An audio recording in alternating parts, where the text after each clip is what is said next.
honey. Hold on. Give me a second. Let me take out my hearing aids. Oh, hi, honey. Now, what was that? I was saying it's 5-minute fixes with Mrs. Brucki and her friend. What? What? Oh, 5-minute fixes with Mrs. Brucki and me, Granny Smith. Well, yeah, like the apple, Granny Smith. I have some apples here. You can compare apples. They're both round. They're both fruit.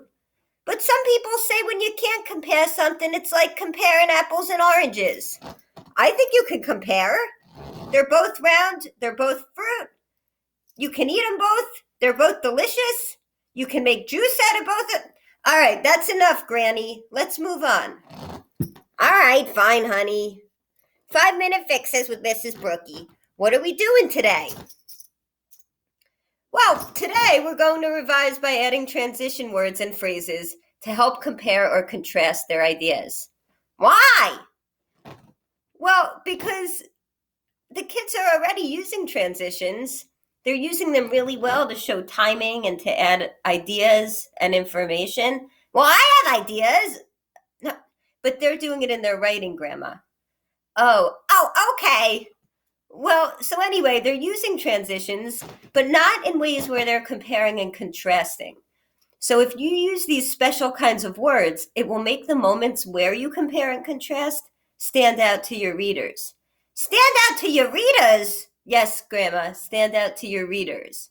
It will help improve the clarity and the structure, how clear it is and how obvious it is to your reader that you're comparing two ideas or contrasting them. Well, how do you do that? Easy, Grandma. You find a place and add a word. Find a place and add a word. That doesn't sound too hard. You know, I used to walk to school barefoot 4 miles back and forth in this stuff. That's enough, Grandma. Okay. So find a place and add a word.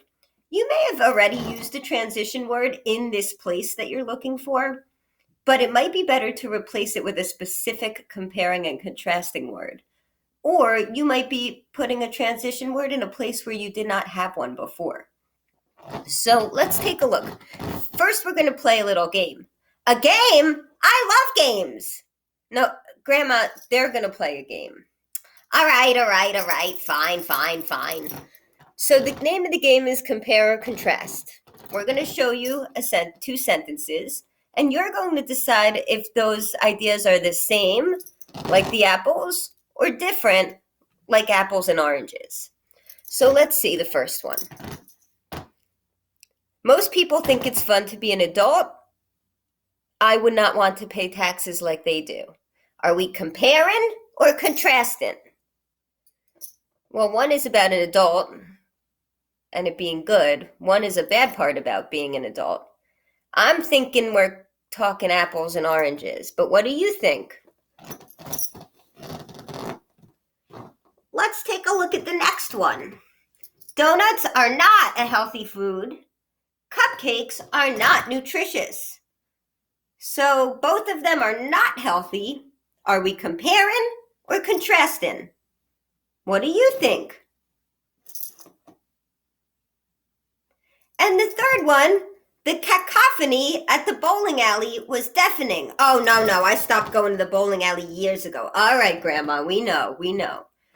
And the silence at the library was pleasant. So are we talking about the same idea or two different ideas? What do you think? Comparing or contrasting? Honey, could you get me my reading glasses? Grandma, they're right around your neck. Oh, thanks, honey. So the first one we took a look at was donuts are not a healthy food. Cupcakes are not nutritious. If you said comparing, you were right. They're both not healthy. So I can come over to my transitions to compare list and I can take a look at some of my choices in the same way, similarly, just like, and choose one that I think makes sense. So I chose in this case in the same way. So it would sound like this. Donuts are not a healthy food. In the same way, cupcakes are not nutritious. I I could have used another one of these starters, like by comparison or just like, and it would have sounded like this. Donuts are not a healthy food, just like cupcakes are not nutritious. So that's how that would look. This list is a tool that you're going to be able to use a little later. The next one was most people think it's fun to be an adult, and I would not want to pay taxes like they do. I stopped paying my taxes years ago. Shh, quiet, Grandma. So these are contrasting ideas. Taxes are not fun. So these are two different ideas. So I chose on the other hand. That's one of my personal favorite contrasting ideas. Contrasting sentence starters or transitions. So it sounds like this. Most people think it's fun to be an adult. On the other hand, I would not want to pay taxes like they do. But you could have used one of the others. Otherwise, even though, or nevertheless. The last one was the cacophony at the bowling alley was deafening, and the silence at the library was pleasant. So, two completely different ideas. Grandma would need her hearing aid at the bowling alley. She could leave him home if she was going to the library. And you can choose a transition to show your readers that you're making a contrasting statement, that your ideas don't match up. They're like apples and oranges. So I chose yet, but you could have picked any of these. The cacophony at the bowling alley was deafening, yet the silence at the library was pleasant. Or the cacophony at the bowling alley was deafening. On the other hand, the silence at the library was pleasant. Always read them back to make sure they work and they still sound good, because not all of them always work. For example, the cacophony at the bowling alley was deafening, even though the silence at the library was pleasant. Doesn't really make as much sense as using a word like however or on the other hand. So just make sure you're reading it back to make sure that it's clear and that it makes sense. Today you're going to give this a try. You're going to take a look at your paragraphs, one or two, whatever you haven't seen in a while or you feel like you needs revising. Give it a little love, give it a little attention. Make sure to visit in with your paragraph the way I make sure to visit in with Grandma every so often. And this is an example of one of your classmates' writing. There's an awesome spot to use transitions to compare. See if you hear it. Zoom, zoom. That was the sound of my Roomba. It is really helpful. One feature that I would want to have in my future house is a Roomba because it vacuums your house for you and you don't need to do anything.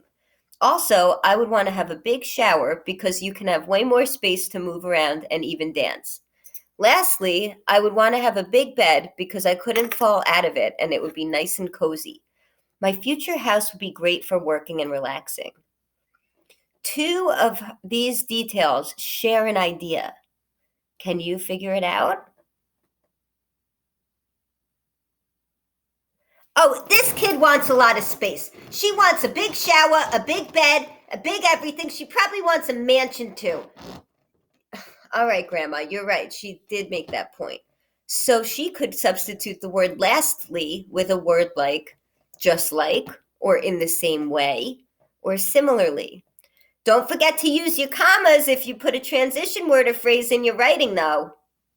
Yes, Grandma, they know. Okay, then. So Grandma and I are going to continue our afternoon of fun. We're partying over here big time. And you guys are going to go on to those quick writes and revise by adding transition words that will show your readers you're comparing and contrasting. Make those revisions in orange so that they stand out to us.